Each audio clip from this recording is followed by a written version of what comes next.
Well, the Middle East and North Africa region has one of the world's youngest populations and also, unfortunately, one of the world's highest youth unemployment rates. This symposium is really focused around the challenge of creating work for those young people and making sure those young people have the skills to do the jobs.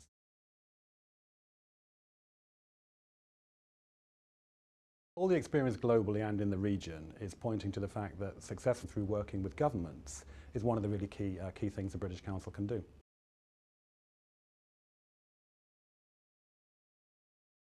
New partnerships formed, new commitment to taking the learning from this symposium, looking at some of the research, looking at some of the success, and a commitment to scale that up across the region to make a difference to many more young people and many more employers. This is a big issue and it needs some big solutions in place, and we want the people who are here at the symposium to commit around some of these projects.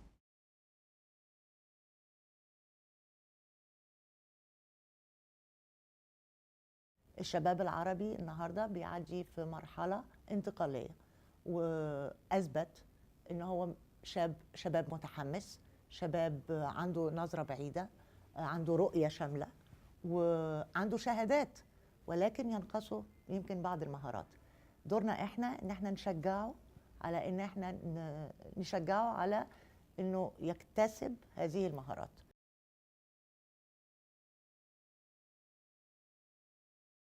عايزاها تنجز عنوانها، عايزاها تنجز أكبر عدد من الفرص لتنمية المهارات، أكبر عدد من الفرص لتعليم اللغة الإنجليزية، أكبر عدد من الفرص لتوظيف الشباب العربي، وأكبر عدد من الفرص لتوفير فرص عمل للشباب العربي. ده اللي بتمناه.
helping to deliver large-scale education projects, education solutions around the world.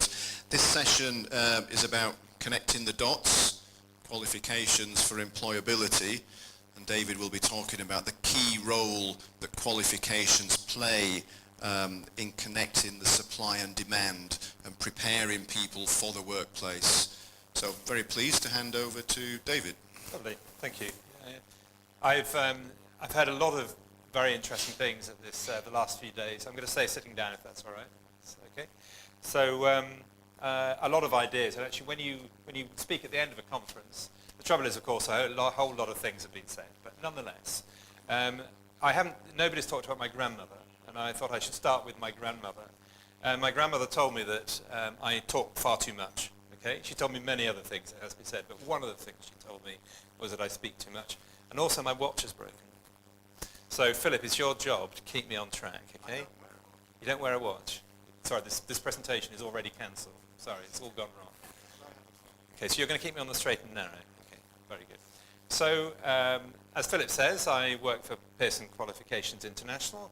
We have, our main brands are BTEC, which some of you may have heard of, and LCCI, which is a vocational brand for white-collar professional vocational education. So when I looked at the brief, and Ahmed contacted me and said, look, do you want to come along and talk? And initially I said, well, that sounds quite scary, all these intelligent people I'll have to talk to. But he sent me the themes, and the one I picked up on was this one about how do we make supply and demand work together? Because I thought, look, that's a thing that actually I think qualifications has a role in.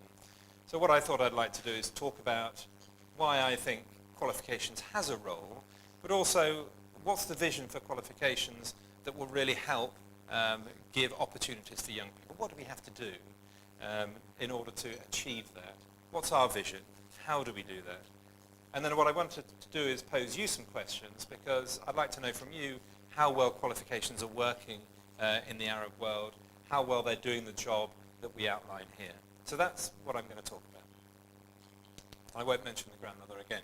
Now, we've had a blizzard of statistics, as you'd expect at a symposium, and this is my contribution to that blizzard.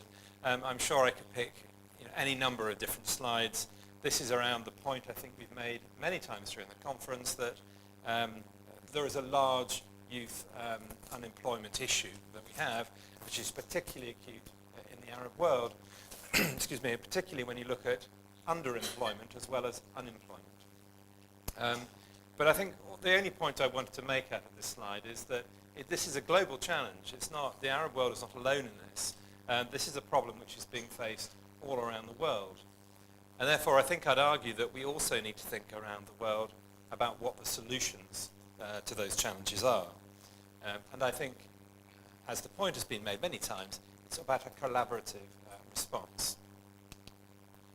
So back to that connecting the dots then. What is it about qualifications that connects up those dots?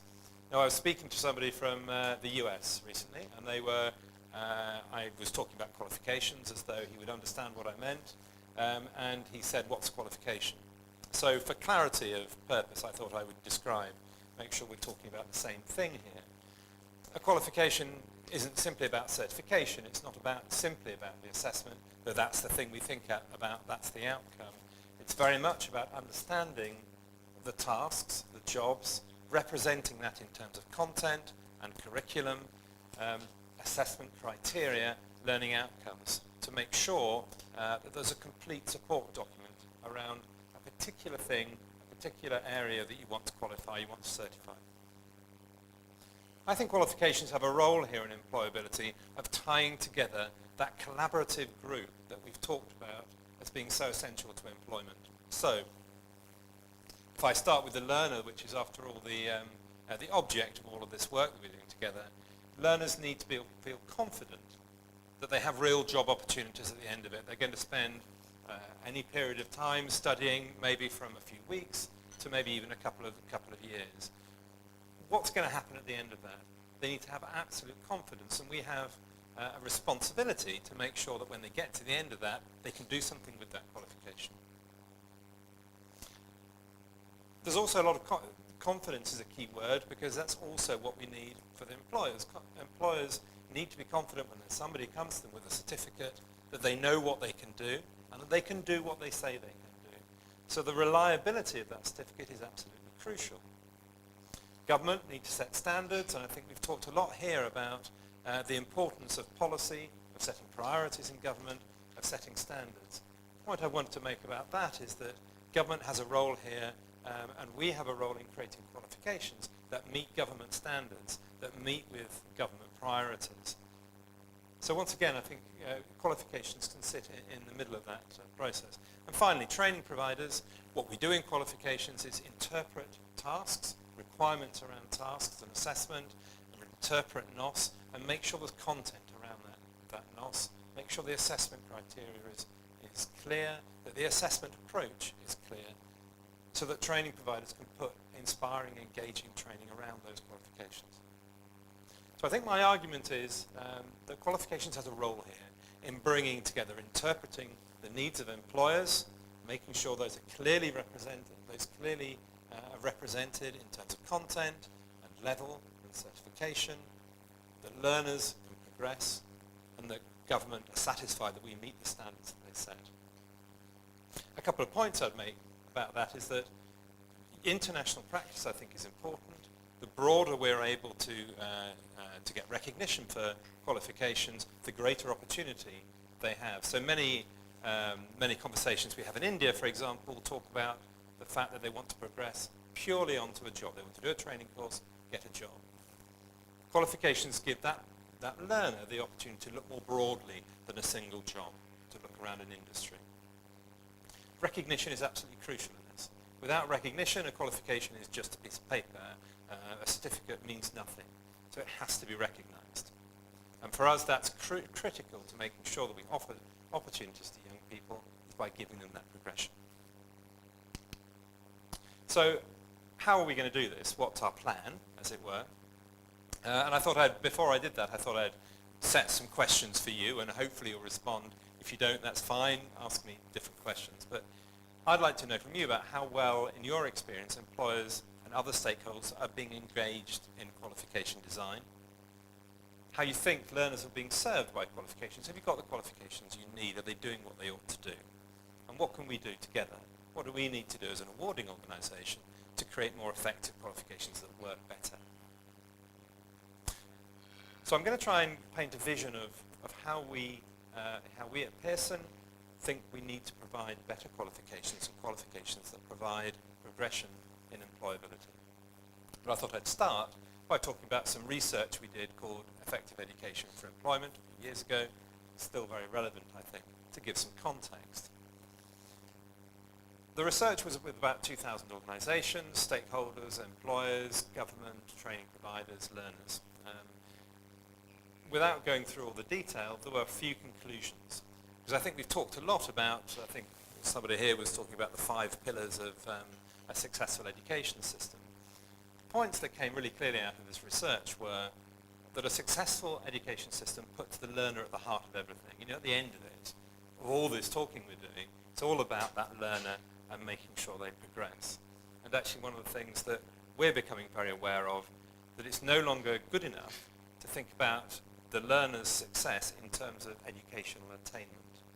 In the end, it's about the efficacy. It's about whether they progress according to their aspirations, which means a lot of things. You need to know their aspirations before. You need to understand, you need to be able to track what they do.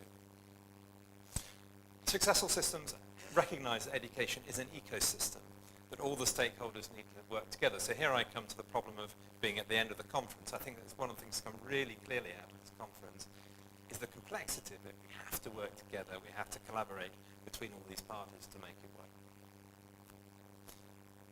Successful systems are fully connected with the social and economic systems they serve, so they understand the needs of the labour market. They use international perspectives, experience and evidence. We've talked a lot about, several times people have said, you know, look, here in Egypt we've got an unemployment issue, in other parts in the Gulf they've got a skills gap. International evidence, international qualifications, international certification helps close that gap by offering mobility. And I think we've got a role in trying to create that. And finally, successful systems empower and motivate grassroots stakeholders. Another theme I think that's come out of conversations is that the problem governments face is how to scale solutions and how to replicate things that work. And that's very difficult because things don't work in different contexts in the same way.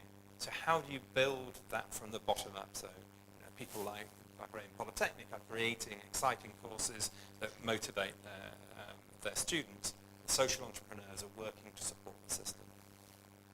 There was one other conclusion that I thought I would show you. One of the really interesting things that came out of it was the difference in response at the time between academics, academic stakeholders, and employers. So we asked them to rank the difference between knowledge, skills, and behavior. Essentially, do they have sufficient understanding, or behaviors? Do they perform in the right way? Or do they have the skills? Do they have the practical ability to perform?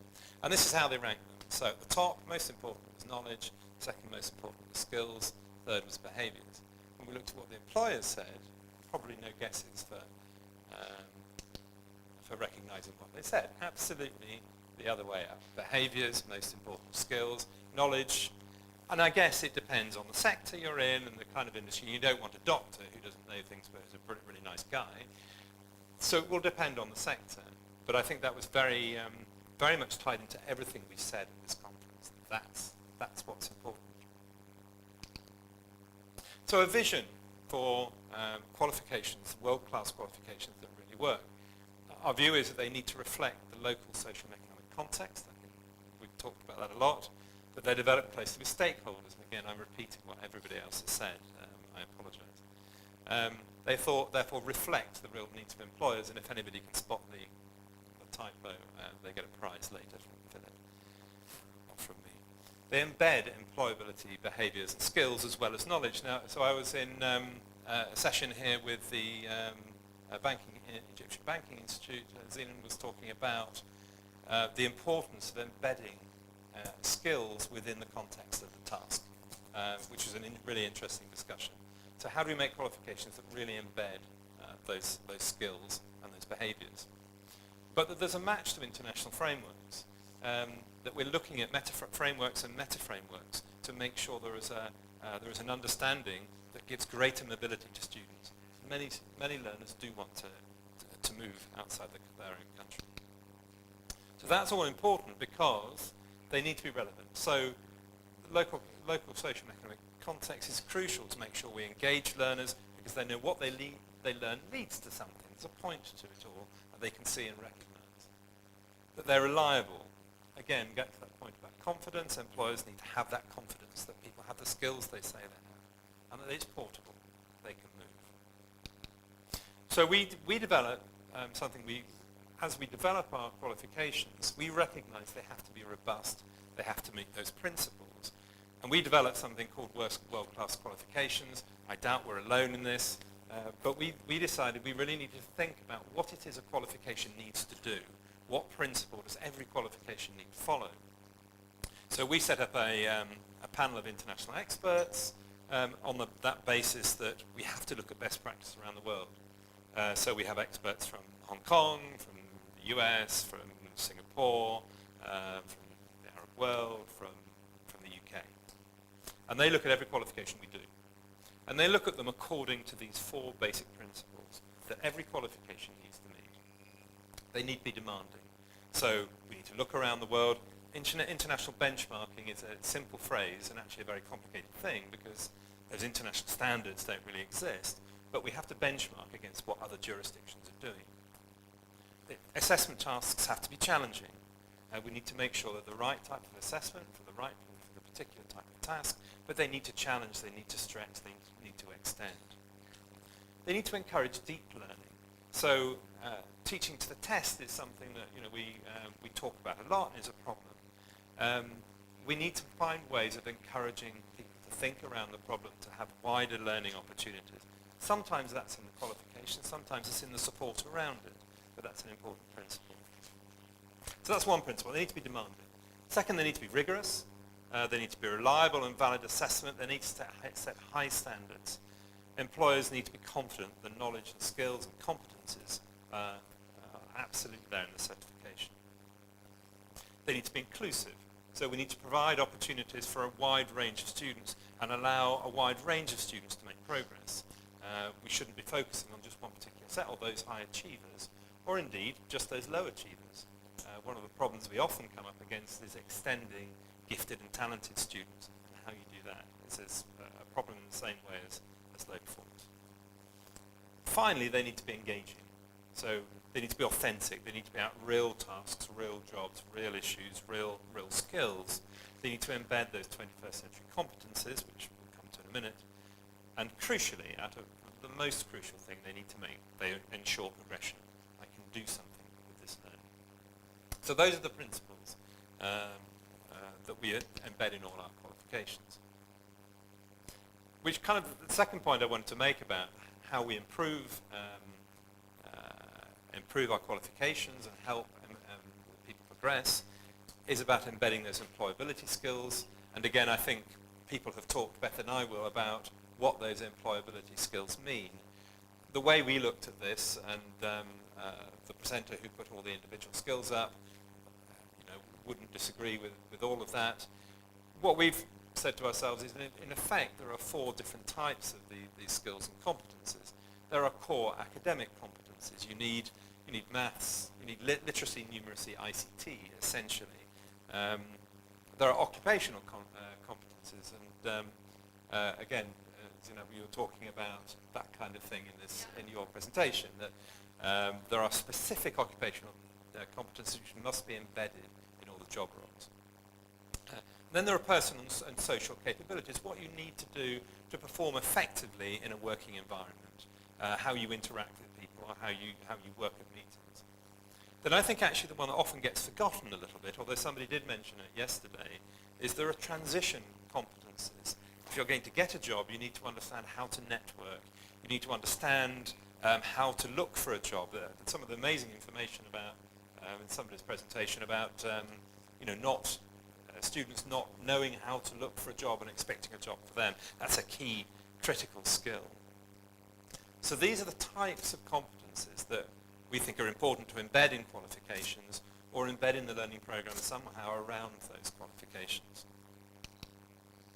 Now this, I thought everybody needs an incomprehensible, legible chart in their presentation, because it looks really impressive. It's great, isn't it? It doesn't mean anything. So my third point is the point we've all been making about effective stakeholder engagement. So I can read the big words because I can see those. This is our model which is probably why I look so confused all the time. This is our model for engaging with stakeholders. And I wanted to bring just a few points out of it. The first point is that our experience shows that it's about a full process. There's no point to just engaging with employers at the start of what we've got to do now and charging ahead and doing it. You've got to think about, you've got to continue to engage with them during the delivery as well. You've got to then look at outcomes. So when we were talking about, you may or may not be aware of Pearson's efficacy program, which is a program designed to demonstrate that what we are doing is having a real impact on learners. What we're saying is that it's not good enough to look at educational attainment. We need to have ways of tracking whether students actually get where they wanted to go and judge ourselves against that. And we need to be talking to employers, therefore, about did the student did the student get employed at the training centre? Did they get the job? To the employer? Did they then perform in that job? Until we do that kind of end-to-end analysis, we don't really know if what we're doing is working. So my point is that we need to work with stakeholders all the way through the process, and in that I include not just employers, but employers is obviously critical here in what we're talking about. I think we faced a lot of challenges, and I thought I'd share some of that experience and the things that we found have helped engaging with employers. Simon did a very good presentation on the first day about the UK and how it's all marvellous and fantastic, and it is, obviously very good and it's very impressive, but it's still hard work getting employers to engage, and we find it a challenge.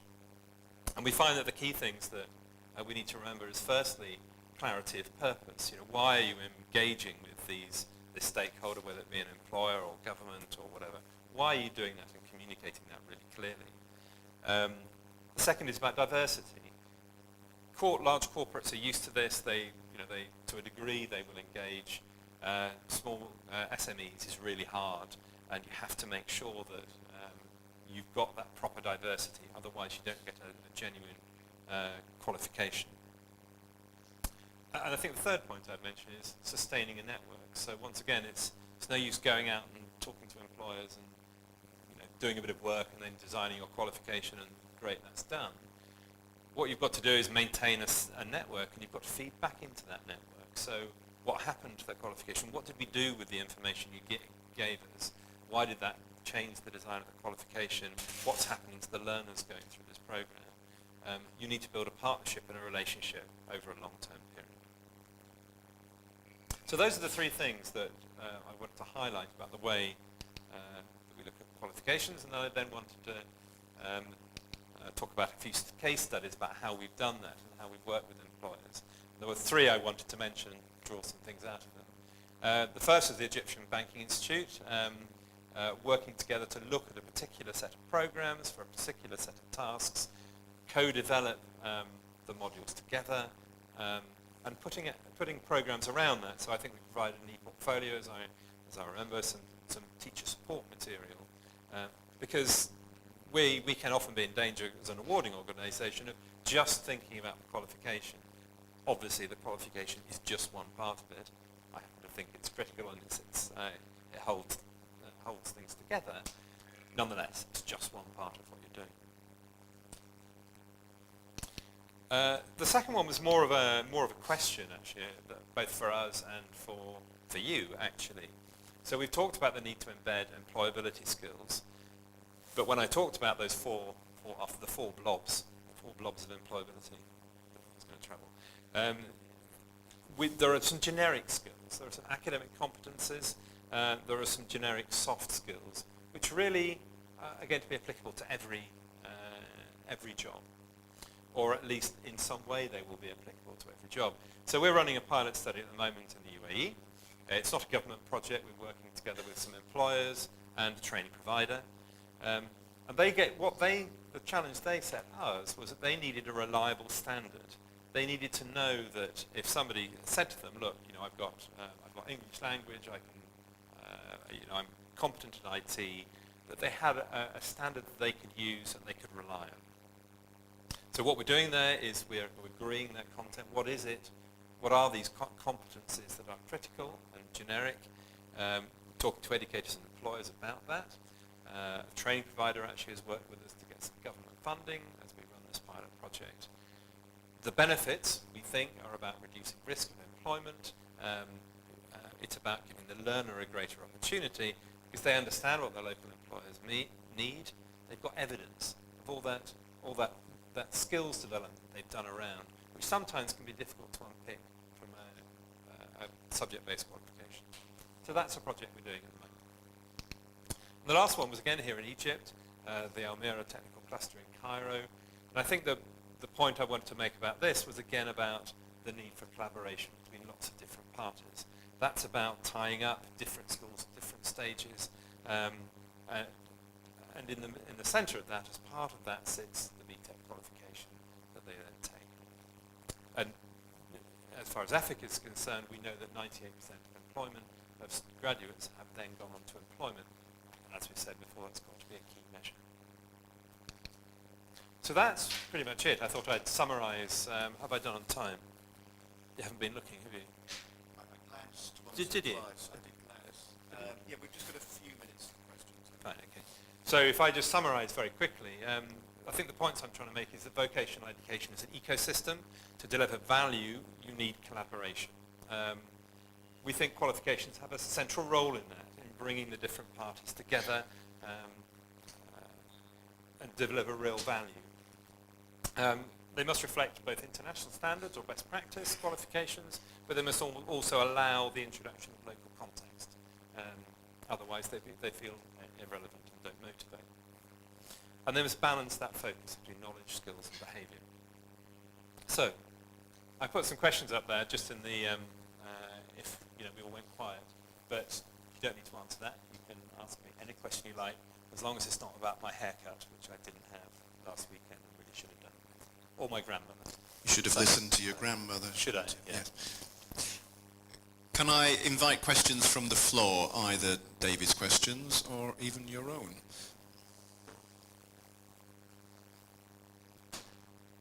Now, one at a time. This is great. Yeah. Well, I've got a question. Don't feel you need to I'll ask a question. If you'd like to, that's great. Yeah. I can remember your... No. Yeah, at the risk of repeating myself, I mean, the questions about how well our employers and other stakeholders engaged in qualifications, very much so. Right.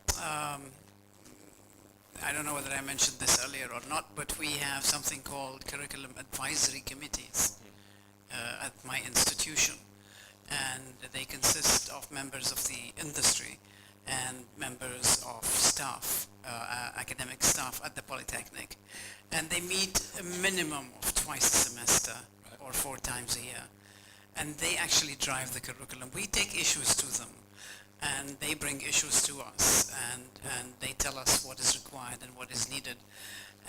And so they influence our curriculum a lot. We also have whenever there is an issue, a discussion, whether it is at the course level, program level, at the faculty level, curriculum level, whatever, we will have focus groups.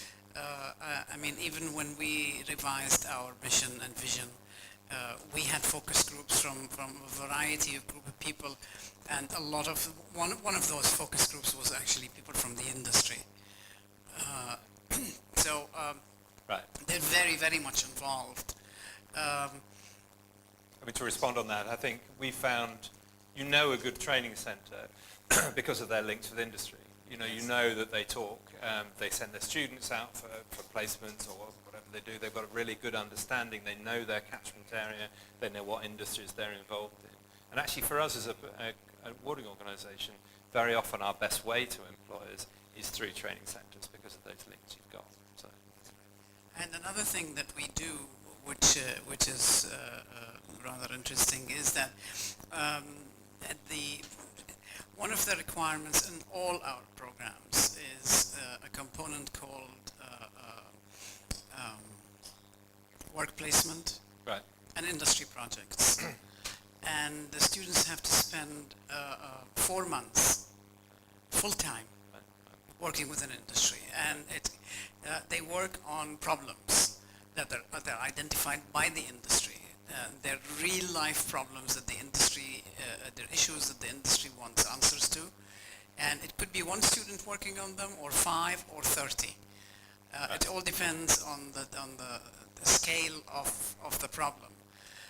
And they spend 8 hours a day, 5 days a week, sometimes 7 days a week, for 4 months working on it. And it is a requirement. You don't graduate unless you actually are involved in something like this. And what happens at the end of the day is that up to 80% of those students who are placed at the different industries are employed by those industries. Fantastic. Really good. Thank you. I just had a quick question of my own. It was on the subject of localization. I mean, would you say that the qualifications that Pearson PQI produces are global qualifications, or are they tailored to local needs? And that perhaps that means in terms of content, perhaps in terms of language as well. I'm just wondering about your thoughts on that. So 3 points about that, I think. First of all, we see ourselves as a global provider of qualifications. So we think that what we should be providing is that international, both international expertise and experience, and also the opportunity for international mobility. I think there are very good national systems. We ought to be providing that extra, because otherwise, why not leave it to local governments? On the other hand, we will then customize, so we will create things that are local. So the challenge is about how to create something which is contextualized and local, which is nonetheless, international and global. And there are ways of doing that, because, allowing if it's a project-oriented approach, allowing that project to be anything you want, as long as you're clear about the learning outcomes that come out of it. So for us, that's the sort of that's the key objective, is to allow the standard to be global, to be internationally informed. Avoid the word international standards, but internationally informed and as portable as possible and matched to international meta frameworks, but to be locally contextable. Does that include in language? Are there local language? That was the third point. It's really interesting, actually. That's so you can actually, some of our existing qualifications you can deliver in a language other than English, and that goes on the certificate. But I think we've got much more ambition to be delivering qualifications in local language and assessing in local language, which at the moment is what we don't do, and that's what we'd love to start doing. I'd be interested in what anybody else thought. Would you see a need for these kinds of qualifications in the local language, in Arabic, or is it better that they remain in English? Or does it just depend on the audience?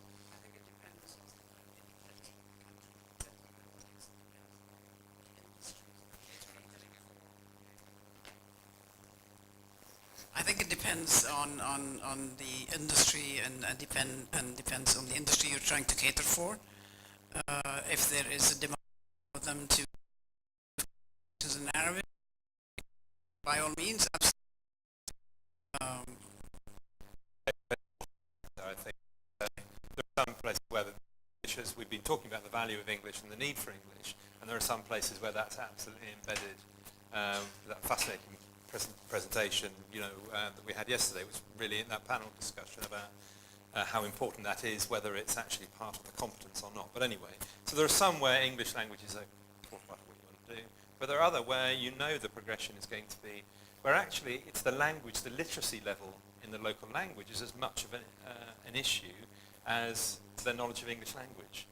And particularly, I think, at low-level crafts, if it's an English language, you're just putting an obstacle in the way that you don't need to put that. Yeah, that's why when I talked yesterday, I talked about communication.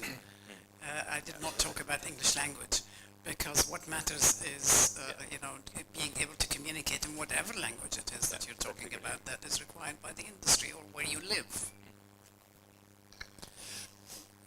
Glancing at my watch again, I think we'd better draw this to a close unless there are any final questions. Just one from the gentleman. Thank you, David. My question is about recognition of prior learning. Do you consider in this framework the prior learning of the learners if they are going to be recognized in their qualifications? So that's a really difficult question, because I think the problem we face, yes, we do.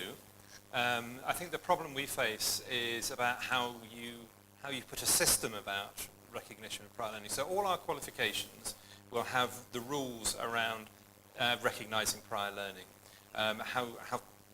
what the standards are, what evidence we need to see as an awarding organization.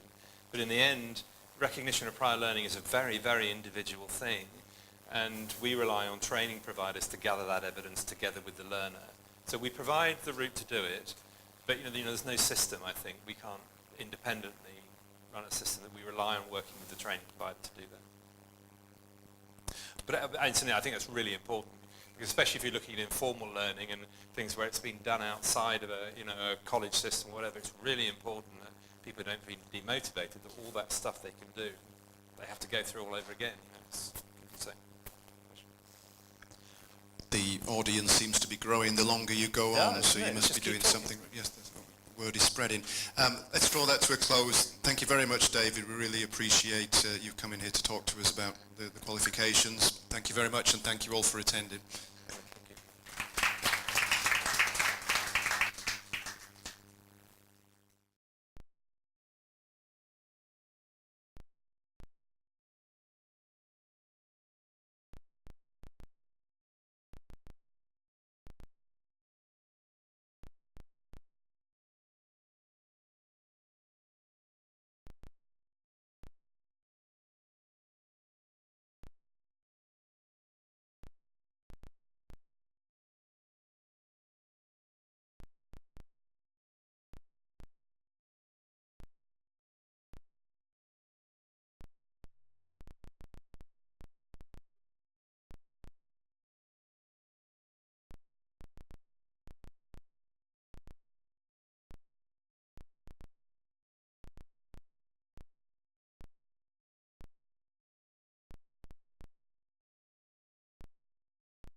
Assalamu alaikum. Good afternoon, everyone. So, after 2 long days, I appreciate that many of us might feel a little bit tired, fatigued. I hope for a good cause.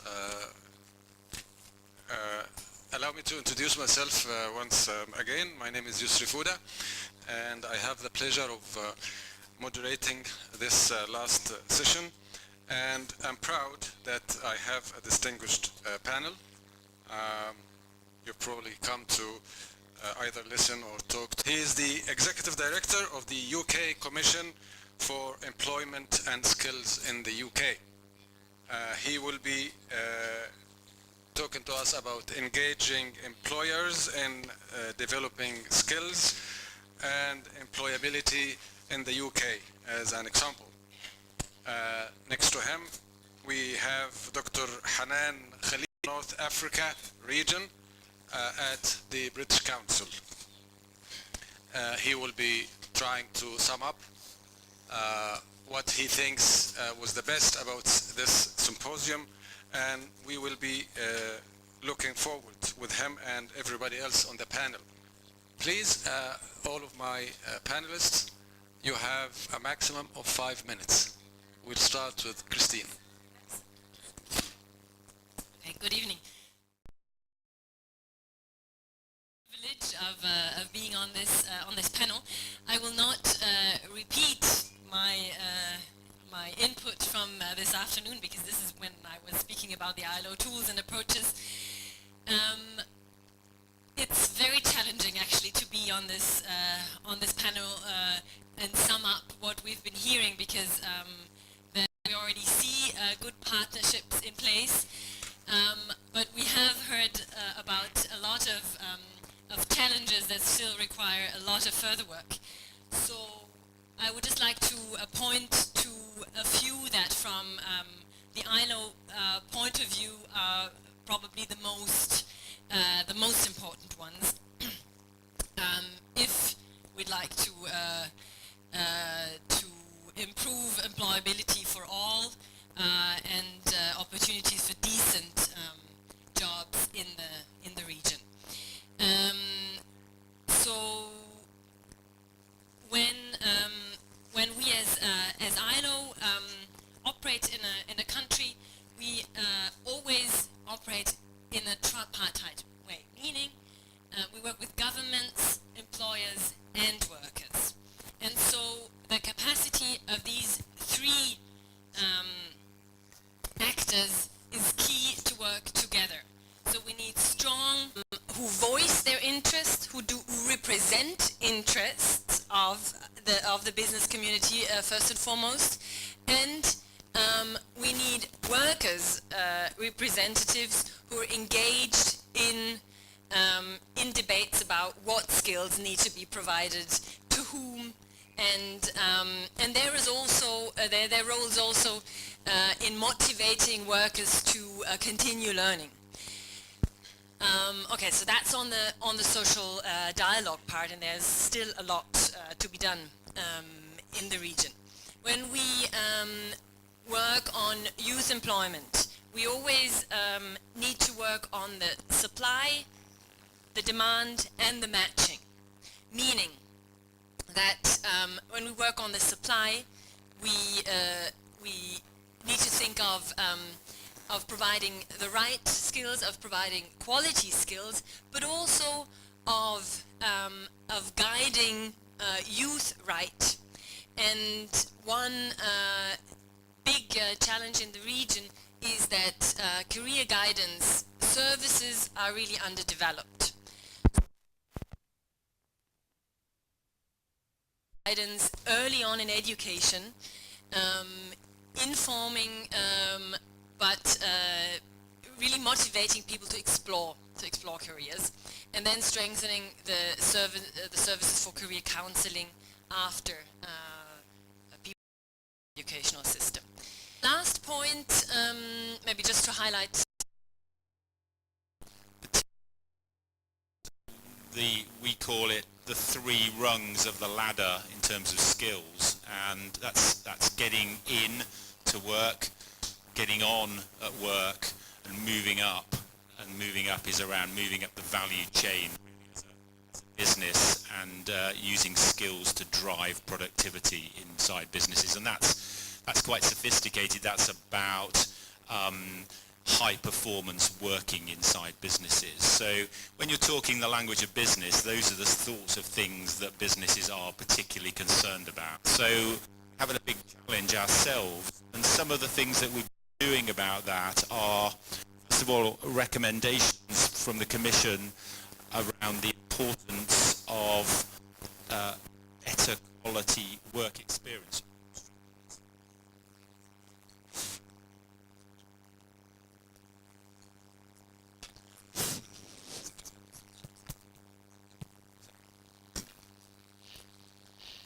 Can I use this one? Oh, good. Okay, thanks. Sorry about that. I realised I was fading in and out. So one of the things we think has been very important is work experience and building up the amount of work experience that's going on for young people, because we say there's a kind of vicious spiral. If you have the second step is the most important step really in the UK is around apprenticeships. So we've been reforming our apprenticeship strategy, and we absolutely believe in earning and learning at the same time for young people, getting them into work, learning in the workplace, but also spending part of their time in education. And we think that's a very effective approach. But it's too big a step between work experience and apprenticeship for quite a lot of young people, particularly if they don't have the level of academic attainment from school that they need. So one of the things we've also been doing is putting in some things called traineeships, which are basically a much shorter program. And I heard, I think, Dr. Youssef saying something about this in his presentation at the start of the conference, where we give young people a very short amount of time where they learn, improve their English, improve their mathematics skills, do some work experience, and have some training in soft skills to really help them to get a single job in a sort of fairly narrow, simple job to get them into the labour market, and or prepare them for starting a formal apprenticeship. So it's really like an intermediate step to help people to get into the labour market. And I thought that might be something of particular interest to you as you go forward. What I would also say is that you must make sure that if you're developing apprenticeships, traineeships, that are underpinned by quality standards, occupational standards, standards of competence. If they're not underpinned by standards of competence, then they almost certainly won't work in anything but the very short term. And as well as that, they need to be those the training that's done in the workplace and in the college needs to be assessed properly by trained people. So in order to get this to work, I think there's a big job to be done to build the capacity of the training organisations that support employers. So there's a number of steps, I think, that need to be put in place. And finally, there's a whole set of issues around the incentive system that government might want to use to encourage this. In the UK, we use a financial incentive from government, both an incentive to encourage employers to set up apprenticeships in their workplace, so to start doing apprenticeships in the first place, and also an incentive to help them to cover the initial costs of having a young person, particularly the first year costs of being in work. So partly that's an incentive to start as an employer in taking on people, and then an incentive to kind of to reduce the risk of having young people in the workplace in the first year, or to cover some of those costs. So I think then a whole mixture of things really about those ways to join young people into the workplace by earning and learning, underpinned by standards, underpinned by quality assurance, and supported by appropriate incentives. I hope that's helpful. Thanks.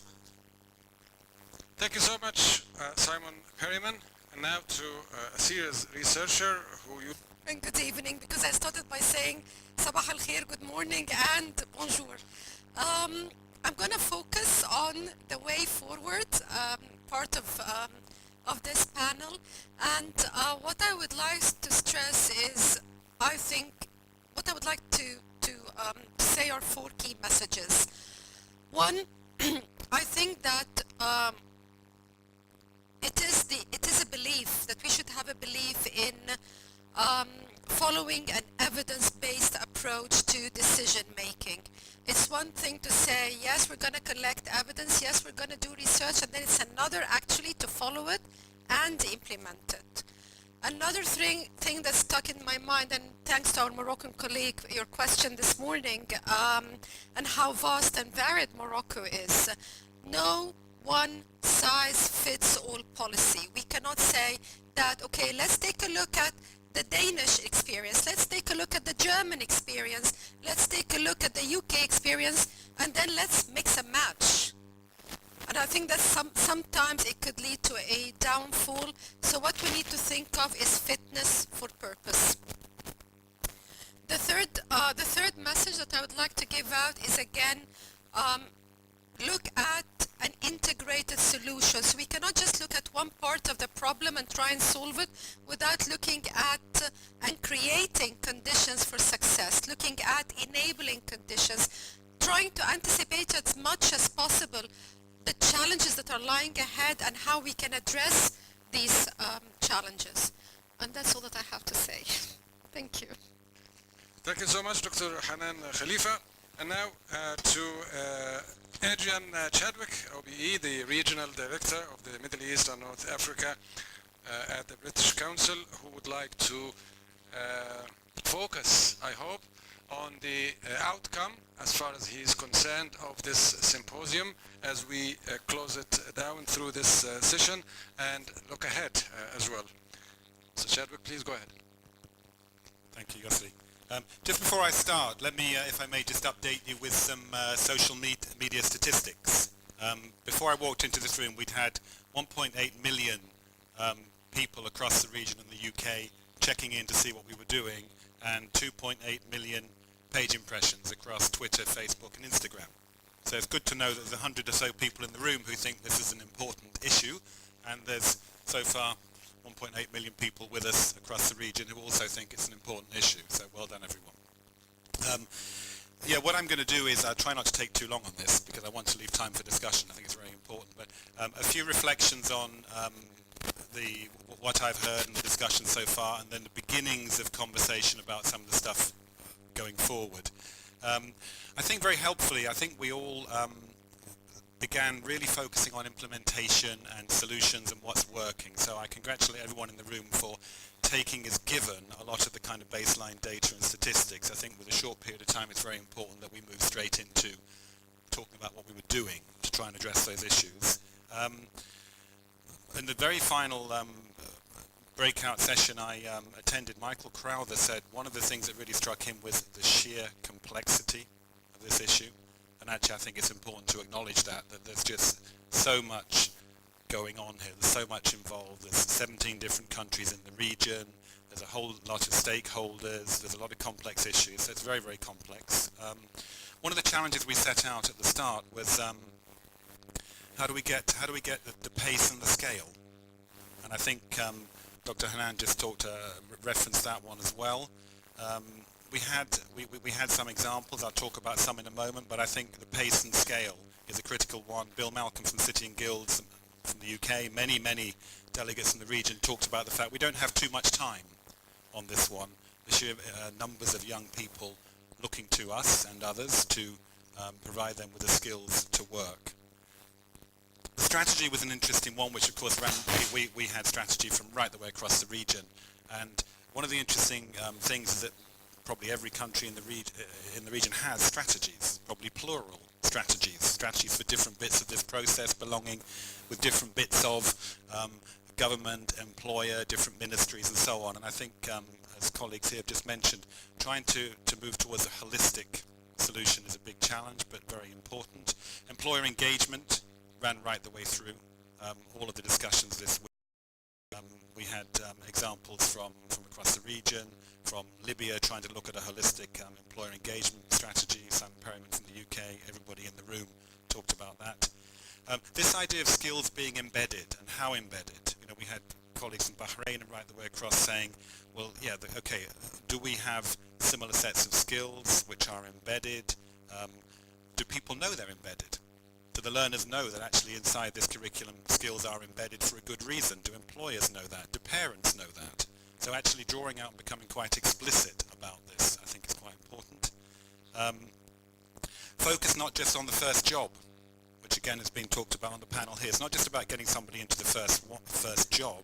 It's about giving them and supporting them through continuing development, through the kind of get in, through earlier example they talked about 4 sets of skills, the last one of which was a career transition competence, which is maybe not talked about as much. So even when you're in a job and you're doing the job, you still need to have support. That was also talked about in terms of giving people support on how to write CVs, how to do interviews, so helping people manage their careers as they go along beyond that first job. Research and evidence, Dr. Hanan talked about it, is critical, and I'll come back to that one in a sec. Status, the status of vocational training and vocational routes. We had different examples of that.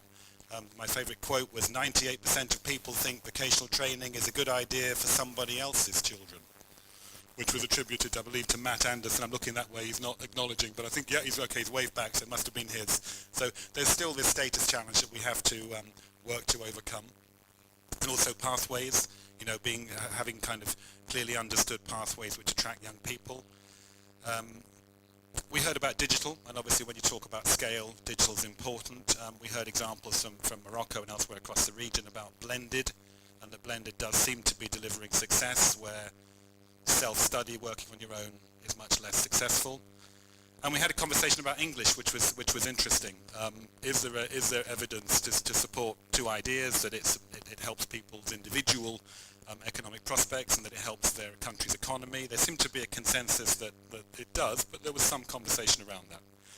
So moving forward, we said at the beginning we'd hope to have probably 3 new things, some new partnerships, some new projects, new initiatives, and discussion around leveraging technology. Now I've managed to kind of harvest and garden a couple of suggestions and ideas, but I'm very much hoping in this plenary discussion we can take that forward. In the conference we had in North Africa recently in Hammamet in Tunisia, we had the concept of pledges. So people in the room were invited to kind of, to make their pledge, to say that I commit to being part of a group that looks at, or part of a group that wants to. So don't hold back when we get into the plenary bit. A couple of starters really for 10, just to get that bit going. We will commit, if there's interest, in doing 2 things. One is running an event like this again in, let's say, 12 months' time somewhere else in the region, and also supporting a series of initiatives, events, activities between now and then. So we're here for this work, and we're happy to keep that going. We will I had a conversation with Simon about this idea of the chief executives in the UK, how you have top chief executives in the UK who are giving their time voluntarily to this issue. And I think it would be really, really interesting to gather examples of top executives from across the region, and we've agreed with Simon that we will try to do some interviews with those top executives in the UK and across the region. I think it'd be a really interesting set of case studies and quite inspiring, and would do stuff to address issues of status and perception, and would also really implant this employer engagement at the centre of this. So there's an opportunity there for people who want to get involved in that, a series of interviews with top employers. We've also got a possible pilot project going in Egypt and Libya, where there's potential interest in spinning off some work and taking that forward. I would like to invite people to, if they have data on the economic value of English I talked about earlier, data on what happens to students, the employability of students who take vocational routes as opposed to traditional university or non-traditional university routes, to pool that data. You know, I think it's really, really important that we can use this incredible network in the room actually to gather this data. Some of it can be quite hard-nosed. I think a colleague in Alexandria, the academy there, they have records on this. The graduates who came through the English division compared to the graduates who didn't. This was their employability. Some of it's good, solid, hard data. Some of it's impressionistic. I think it's important to gather it initially around employability and maybe around English. And I think I'll stop there. There are a couple more points, but I think what I'm trying to say to you is I offer those as starters, but I hope that this discussion will bring out more commitments and more ideas of what we can do going forward. Thank you so much, Adrian Chadwick, OBE. Yesterday we've all enjoyed his comprehensive keynote speech. Now we look forward to knowing what he thinks of what we've discussed so far, and how he, as a member, a distinguished member of the Egyptian government, one of the most important countries in this part of the world, thinks should be done in the future. His Excellency Dr. Mohamed Youssef, Deputy Minister of Education in Egypt. Please go ahead. Thank you very much. First of all, good afternoon. Yeah,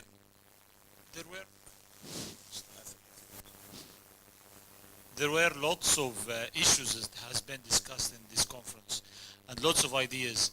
And I would agree with the panelists here, and the comments that I heard is that it's really important to know and understand the underpinning reasons for the policies that has been used and systems that have been established in different countries, and to understand their success, and to understand as well the context to which these systems or these policies has been used.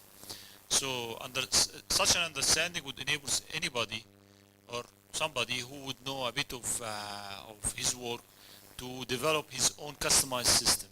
And this is, I'm pro to this idea of having customized systems. We have adopted many systems in our education, especially in the vocational and in the TVET sector. And really, either it didn't enlarge to the extent that we would have hoped for, or it did not in terms of numbers or in terms of the quality of education itself. So what we need to do now is that to be realistic and to understand really what are the problems and what we need, and to understand the underpinning reasons for example, dual education or apprenticeship systems in the UK or the alternate system in France. So this is quite important. We believe as well that partnership with employers is a detrimental issue. It's not now a choice, it's detrimental from my own point of view. So they are really part of our, in our strategy. They are one important part really in developing our education system. So coming again to this apprenticeship or work-based learning, this is quite important, and we hope to promote this in the future. But different models, there are models that we have been using such as school in a factory. So we'll go to a factory, as I illustrated yesterday, and tell him that how many students would you like to have, 25, 20 or 50, and then we can provide the money for the lessons for Arabic and such lessons, which is actually synonymous to what the Britain says a bit in the apprenticeship system, because they pay the employers actually, but in our case this is not what happened. But anyway, this is one way of doing it. The other way, there are many other ways, including the formal dual education system. But again, we need to really understand and really put the system right, so as to have the factories or the industry, and to have the Ministry of Education knowing each and everyone what is his role and what is the standard that we are looking for what are the skills that is required from the student, and most importantly, you are designing him for what job, and in what level of workmanship. Christine here touched upon the career guidance, and this is one of the most important parts, because I think that lots of our problems are related to exchanging information. So just exchanging information with each other, with the students. The problem is that I didn't know. Nobody told me. So I took a wrong turn in my career. So this is what we are trying to do now, career guidance through our school to work transition. And I believe it's quite important for career guidance, counseling, and mentorship as well for students. One important part is the perceptions, because the perceptions of society of the TVET is, in my country, needs a bit of, we need to work on it, really. We need to work on it in a more comprehensive way, in a more systematic way, and as well in a more practical way. I think that we need to create flagships for certain specialties, for example. And I think this is this could be important. I don't want to talk too much. I would like to have lots to make room for the discussions. But then we have a problem of complexity. Our country is complex. Our country is dynamic as well. So we need to have a dynamic system, really. But you need to have the proper framework. Indeed, the circumstances changes, the criteria may change, but you still need a stable framework that would enable you to deliver success and sustainable results and requirements. Yes, I mean, this one more issue is that we, in what I have faced till now, is that I'm trying to maintain the balance of having to educate and train students for soft skills and such skills, which is really important for employability, as well as giving them the proper technical parts that they would require, because sometimes we may lean to the soft skills part without really focusing on the our efforts to the technical part, which is really the core, although they are of equal importance. Employers engagement, I agree, this is really important, and what we have thought that is that we can provide incentives for employers by having to deduct some taxes, or maybe this could be one of the ways, putting a tax or a levy, and then enabling the factories or the businessmen to get it back through training of their employees. So this is the incentive, is that he gets his money back. Of course, this is a discussion and row that needs to be settled around, but anyway, I hope that we will read the output of the conference quite in a detailed way and in a thorough way, so that we can get all the lessons learned. I don't want to speak anymore, and thanks for listening to me. Thank you so much, Your Excellency, Dr. Mohamed Youssef, Deputy Minister of Education for TVET in Egypt.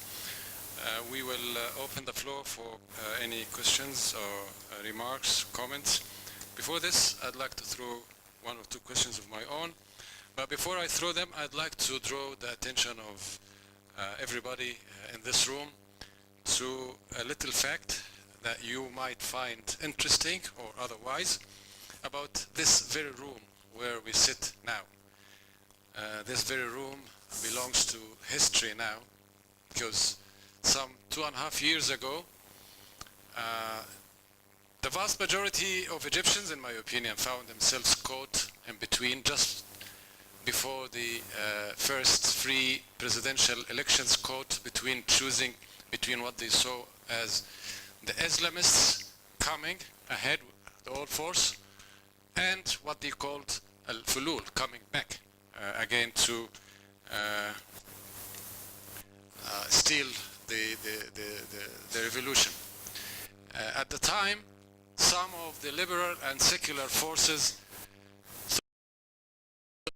some of the elite and secular and liberal forces. Now, this is just a little background because I'd like to address a question especially to His Excellency Dr. Mohamed. Youssef, being part of the Egyptian government now, as an example of Arab governments. There's this pattern now across the whole region. Can we believe that a government, any government, and I don't only mean the Egyptian government, is really honest in any kind of meaningful attempt in that regard? Well, I think your question is quite important, and I think that we have a long heritage of mistrust between the government and the people, and your question is right, but what I'm saying here is that people really believe what they see on the ground. This is a key factor.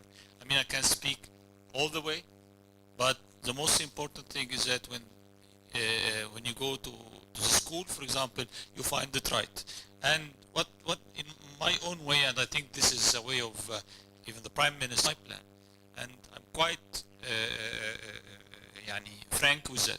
So it's not anymore just giving long promises and these good promises. And again, the only thing that people would believe in is their feelings, because they didn't see many things happening now, and they can verify this by what's happening on the ground. Okay, thank you. Now, allow me to open the floor for any questions / remarks / comments. Everybody's tired? Shall we go then? Shall we call it a day? Okay, well, think of questions or comments. Well, may I throw sort of the same question to Adrian Chadwick, with all your long experience in this region, and really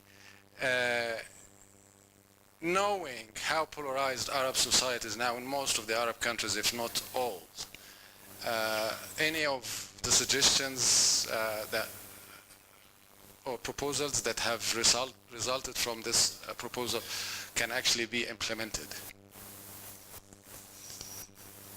Yeah, thank you. A quick word about the British Council before I kick off. The British Council basically is in the business of trying to do two things. We're trying to create opportunity for young people and to build trust.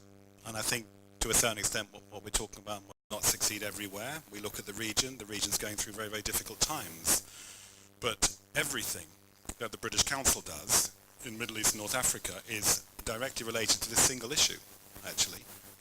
We work in English language, we all know that. We teach English to 75,000 young people. 3 million people want to learn English online with us. So there's some decent big numbers there. That's a sign of people coming back, still wanting to learn, still wanting to develop themselves, and then their society through that.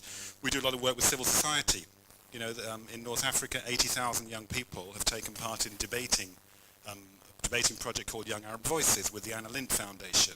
Essentially learning to have the language and the skills to disagree, you know, and how to listen to somebody else and present your view, and when they're presenting you listen, and when you're presenting they listen, and you're not going to reach agreement, but you will have a better understanding of each other. So that's one of the projects we do. So, you know, I think our arts work, last week in London I opened with colleagues an exhibition from displaced Syrian artists in London. Incredible levels of interest in seeing this. This exhibition is now going to the European Parliament. Incredible levels of interest in seeing what young people. That was a grant scheme we ran, giving grants to young displaced Syrian artists. You know, so I guess what I'm saying is, I think you're right to talk about the fact that the region is very polarized. You're right to say these are very challenging times, but my personal experience is that the young people in the region, on the whole, in very large numbers, are still looking to everybody in this room to do what they do. They're still, you know, they're still in this conversation. They're still prepared to entrust us with good decisions, good actions that make things better for them. So I think, yeah, I think we're still, we can still make a big difference here. Okay. Unless there is a question or comment from the floor. I'd like to address a point or two to Simon Perryman. I'm particularly interested in hearing more about your experience in the UK, acknowledging at the same time that the difference between life there and life here. But you talked about the complexities of a topic like this. You talked about the chain of logic, so to speak. Now, if you would start somewhere in this chain in regard to this region, where would you start? What would you advise Arab governments and any other player in this process to start with 1, 2, 3?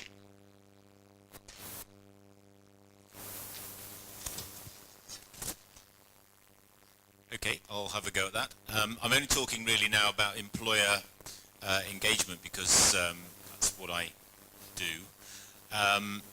But listening to what's been said during this conference, which I found absolutely fascinating, I had been wondering whether it might be possible to draw together some business leaders in one or two sectors of the economy and start to have a dialogue with them about expecting them to take on a greater share of responsibility and show some real leadership in tackling the skills issues in their sector, and to then support them with some high quality technical support to help them to understand the detailed technical issues about the labour market that they're in, and to design the sorts of services and support which might help them to move forward, the kinds of traineeships and careers work and so on.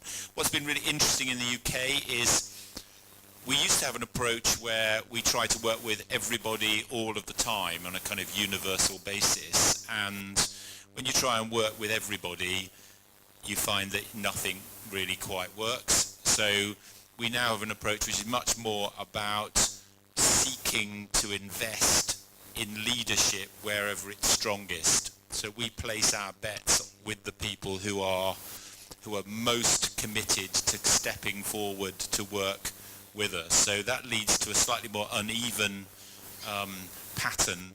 But actually, when you work with 2 or 3 sectors with some strong leaders who really grasp this and do something with it, one thing that's really interesting about the business community is they do work at pace and at scale. And when they start to do that, then other business leaders then say, hey, why can't I be a part of this as well? And so you use jealousy, and you use the kind of motivation of seeing what can really be achieved on a relatively small scale in one place to build out from that and to build confidence on a wider basis. And if I were you, that would be one thing I would consider as part of your strategy to move forward. Please go ahead.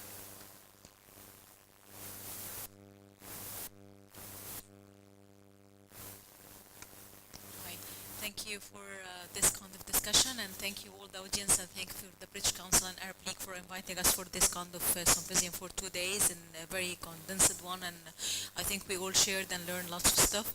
I'm just going to say something for the next step. I'm not going to comment more than that, and I think we all shared lots of things and we all agree upon, and we have different points of view, but I think we do really need now to comment on the next step. We have people from educations from different countries, we have people from the ministries, we have people from the work floor, we have students, we have youth, we have British Council, we have lots. So what we're going to do afterwards? So we need a plan, action plan.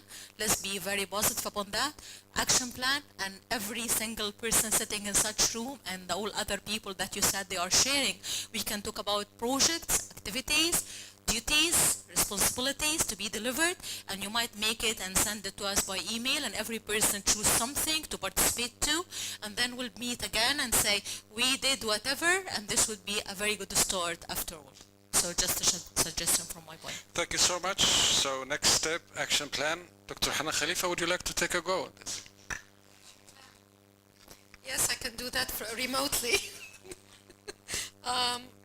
Would you, Adrian, do you want to? Right, one of the things that I was, okay, before I respond to this, can I just again have a show of hands? How many employers do we have in this room? How many businessmen do we have in this room? How many youth do we have in this room? Young people. Yes, thank you. Okay. Yeah, young people. I think with the action plan, if we just do it with people around here, I would actually like to invite the business councils for them to look at what we have discussed about. There are various business councils. There's the BIBA, which I think Mark sits on, and he can bring some business people from there, and also bring the voice of young people. We're all talking about them, but none of the 15 to 24-year-olds are in this room right here and right now. So I would rather bring the voices as well as part of the action plan. What I can do at a very individual level, I could help with ideas. I could help with my time to put together, for example, training plans in English, English language, if that's something that would be useful. Or this morning I was talking about how to measure skills like leadership. I could easily work with a task force on putting together. Maybe that's something that we can do. Work on with a task force to create a measurement scale for soft skills like leadership, professionalism, responsibility, resourcefulness, etc. I would be happy to lead on that if that's of any help. Thank you. Great, thank you. Christine, would you like to add to this? Thanks. Yes, I'd like to add on to that list a little. I was very glad to hear Dr. Youssef mention the idea of a fund, or the discussion around financial incentives, because that's definitely another underdeveloped area in Egypt. Although there is legislation and a collection of it's not a payroll levy, but it's a levy on the income. But the system hasn't been working, and that's definitely a vast area where international experience and different systems can be looked at. I'd also like to make a quick comment on the point of standards, because it's been alluded to by several, and I think you've mentioned it in your keynote as well yesterday. So Egypt does have standards, but they're not made available publicly, and they're not implemented. So those are two huge issues in making them work and in making standards work. In reaction to what our colleague from the British Council said, that we should be evidence-based, let me just add, in case not everyone is aware of it, of one interesting exercise the ILO has been doing in 28 countries in the region, in Egypt, Tunisia, and Jordan, which is the School to Work Transition Surveys. It's a statistical tool, and the first series of reports has come out, but there'll be a second round as well, with quite interesting data. For example, on the number of NEETs being very high. The NEETs are the non in education, not in employment, not in training. In Egypt being pretty high at 30%. Another figure is that 90% of all 15 to 29-year-olds, of those that are employed, they're informally employed. And we haven't been talking much about informality, but I think it's come up as well. That's a big issue on the demand side of the labor market and a strengthening enforcement. A huge and important issue here as well. And I'd like to reiterate in terms of action plan that we should really work on the shared responsibility, because only then can a skill system work. And the responsibility doesn't only lie on the government and the employer, but it also lies on the youth, on the worker, to participate and put their share and be activated to become change agents themselves. Thanks. Thank you. Any more comments, questions, please?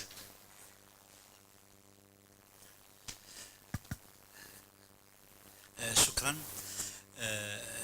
لا أعتقد أن حضورنا اليوم هنا من أجل إعداد خطط عمل.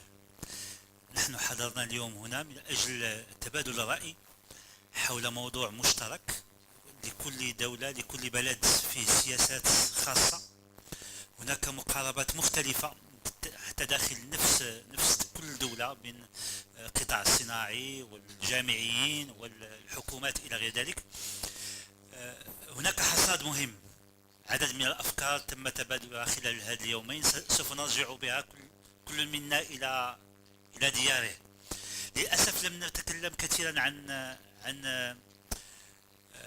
الأخطاء المرتكبة في بلداننا، السياسات الفاشلة في بلداننا. تكلمنا على الأشياء الناجحة التي يمكن تقديمها في مثل هذا النوع من الندوات، إلا أن الأشياء الفاشلة أيضا تستحق أن تتقاسم لاستخراج العبر منها.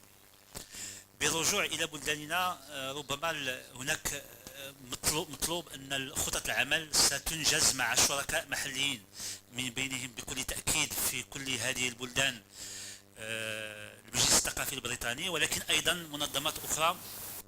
وأفكر في منظمة العمل الدولية الBET، لأن منظمة العمل الدولية موجودة في دول شمال إفريقيا كلها. ومن بين الصعوبات اللي وجدنا في المغرب في التعامل مع منظمة العمل الدولية، وأنه من برامجها برامج محاربة تشغيل الأطفال. يقال لنا في بعض الأحيان كيف تحاربون تشغيل الأطفال أقل من 15 سنة، في حين أن من لهم ربما كفاءات أو كفايات أكثر من هؤلاء الأطفال لا يجدون شغل. أقول هذا من أجل الوصول إلى فكرة أن هذه السياسات كي تكون ناجعة هي محتاجة لقادة الرأي، للصحافة، لمفكرين ليواكبوها من أجل التحول الاجتماعي، وليس فقط سياسات عمومية تكون عبارة عن مكياج للحكومات. شكرا. Thank you so much. A very important comment talking about mistakes, wrong policies, and the rest of it. I don't know. Adrian or His Excellency, Dr. Youssef, would like to talk about this, and I would like to also, if I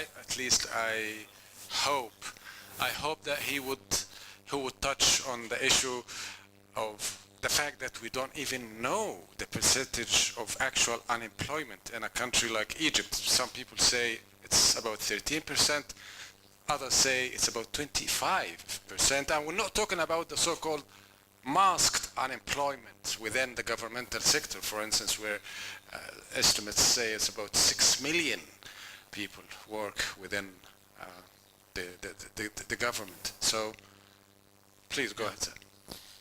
Well, yes, speaking of mistakes, as I said yesterday, if we have 9 ways of doing something, I think that we have exhausted.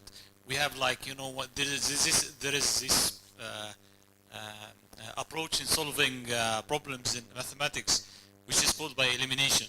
So we eliminated 8 of these as not a possible successful solution because we have tried it and it didn't work.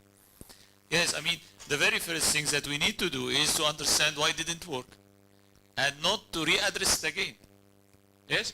Or at least if we address it again, we understand why it didn't succeed in the past. coming back to what you said, yes, we have 6 million in our in the government, working in the government. We have 1/3 of them works in the Ministry of Education. So we have 2 million working in the Ministry of Education. Yes, we have this problem of unemployability even within the governmental sector. We have to be frank with ourselves. What I'm trying to do is that with our fellow citizens, we need to be frank. We need to tell them that either you are working or you are not working. Either you're getting marks for our students or you are not getting marks. So I can tell you that you are not working the government, yes, and please, we need to take a corresponding action to solve that. I think that the problem is that people, you know, I'll tell you one story. As I was saying yesterday, we have our students coming out, graduating from us on grade 12 to work as technicians, yes? But the industry expects them to work as labor or skilled labor, or at least this is what they need. So what happens is that, and this is one, in my own point of view, one main source of frustration for the youth. Yes? This is one main source for the need. 30% of those between 15 to 29, which is 23 million in my country, they are NEET youth. They don't want to be employed. I think coming back to the transparency again. So I'm not going to say that I'm kidding you, that you're going to take a degree or certificate and you will not be able to work with it, or you will find something else in the workplace. No, I'm going to be transparent with you, and I tell you, no, I'm going to teach you to become a skilled worker right from the beginning. After he graduates from preparatory years, grade 9. So you are going to work as a skilled worker, sir, because this is the best option for you. While you are going to be a technician, and you are going to be because what you find is that he's a skilled worker. We have a problem with education quality. Of course, this is a problem. But the main theoretical framework, even it doesn't work. It doesn't work. So what you have frustration is that I have been graduated as a technician, or even as a graduate of law or graduate of commerce, and I can't find work. The government is responsible for that. I can tell you one story as well. Another story, if you have some time for me. Is that there is in Egypt, you have this mentality of that we would like to work for the government. Really. Yeah. You know, I was in Hurghada last year, and we have just announced this 30,000 teachers advertisement for recruiting more than 30,000 teachers. And I have someone in one of Hurghada's hotels telling me, can you help me with that? So I tell him why I would like, he says that I would like to join this. So I tell him that you are going to take maybe like 1,500 pounds, 1,200 pounds. So now you are earning 5,000 pounds, and you have been working, or 4,000 pounds, and you have been working for that for 10 years. So why do you want to change your career and come to the Ministry of Education? No, they think of security, long term. As Egyptians, we are,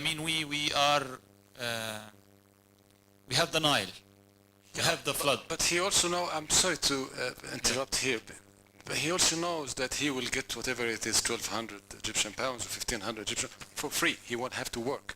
Yes, so you know. I mean, you're an official within the government. Why are you not making it more appealing to him to stay in the private sector or to have a real job rather than just, you know, join the government for free? This is what we want to do. Yes, we want to do that. I mean, we want to have all our teachers, all our governmental workers really working and producing. Don't you think that? We would like him to do that. We would like to make the private sector more appealing, but we would like the private sector as well to exert more effort when it comes to quality of work. One of the main issues, and I quote here the SWT report in 2014, is that one of the main issues for these NEET youth is quality of work in the private sector. In the private sector.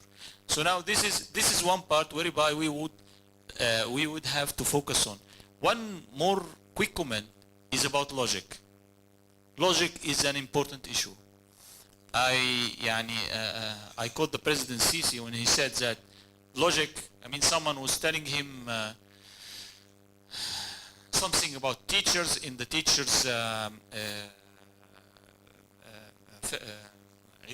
teachers day, and he's saying no, teachers are bad, and he said no, please, you have to be logical. As I was telling you, I went to one school, we have a problem with literacy, and I saw that the teacher is trying to do her best to teach the student al-Bahtori, for example.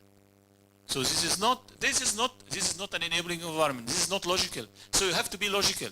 How do you be logical? That you create the enabling environment, which is our job, and then we have to maintain it. Thank you. Thank you. I'd like to bring in Adrian here. We all know from history that unemployment, among other things, but notably, unemployment produced people like Hitler. We know what's happening in Greece now and what unemployment and the whole economic situation has produced so far.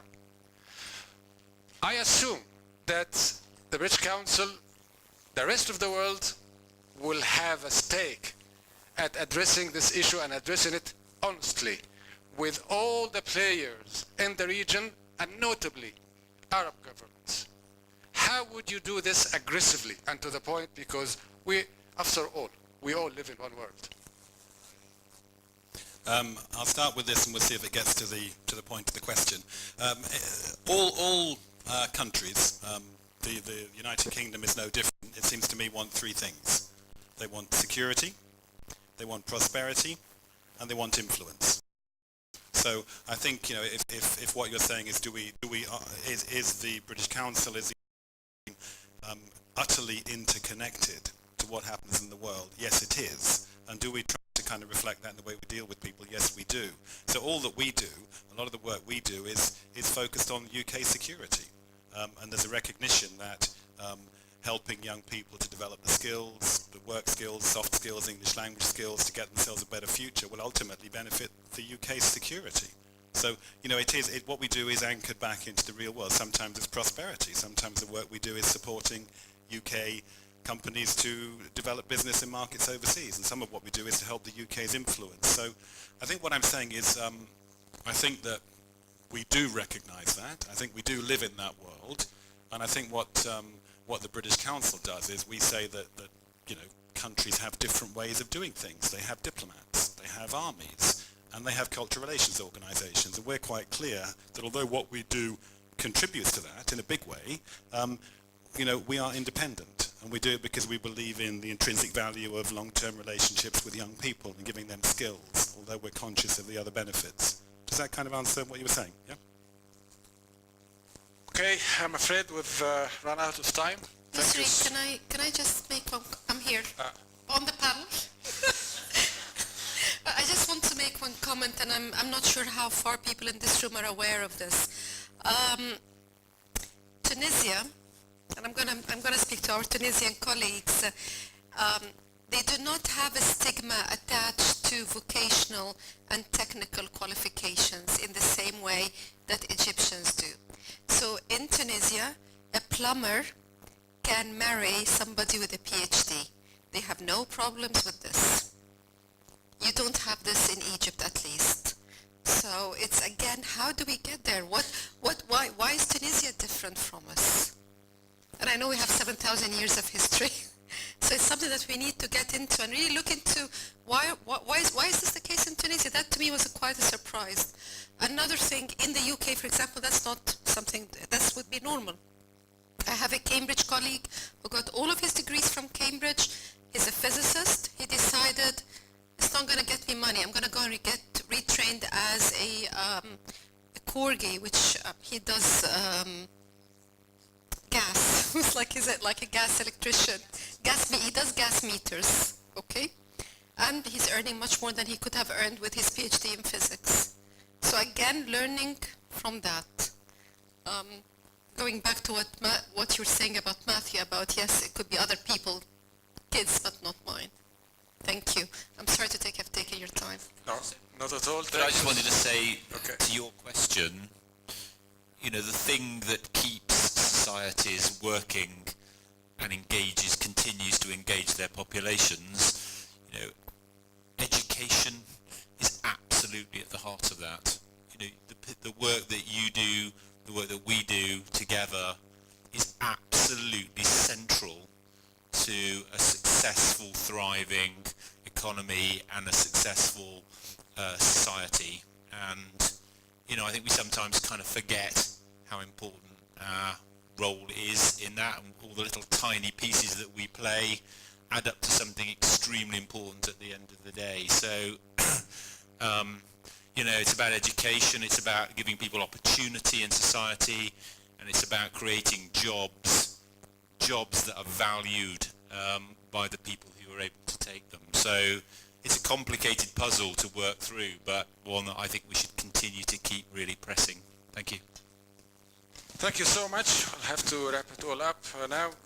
Thanks to everybody in the room. I'm afraid we've just run out of time. We've actually exceeded our time, and the program, we're still having an official wrap-up after this session. Allow me in the end to thank my distinguished panelists. Christine Hofmann from the International Labour Organization. Thank you so much. Thank you so much too to Simon Perryman from the UK Commission for Employment and Skills. Thank you so much to Dr. Hanan Khalifa from Cambridge University. Thank you so much to Adrian Chadwick, OBE, from the British Council. Thank you so much, last but not least, to His Excellency Dr. Mohamed Youssef, Deputy Minister of Education in Egypt. Thank you so much, everyone.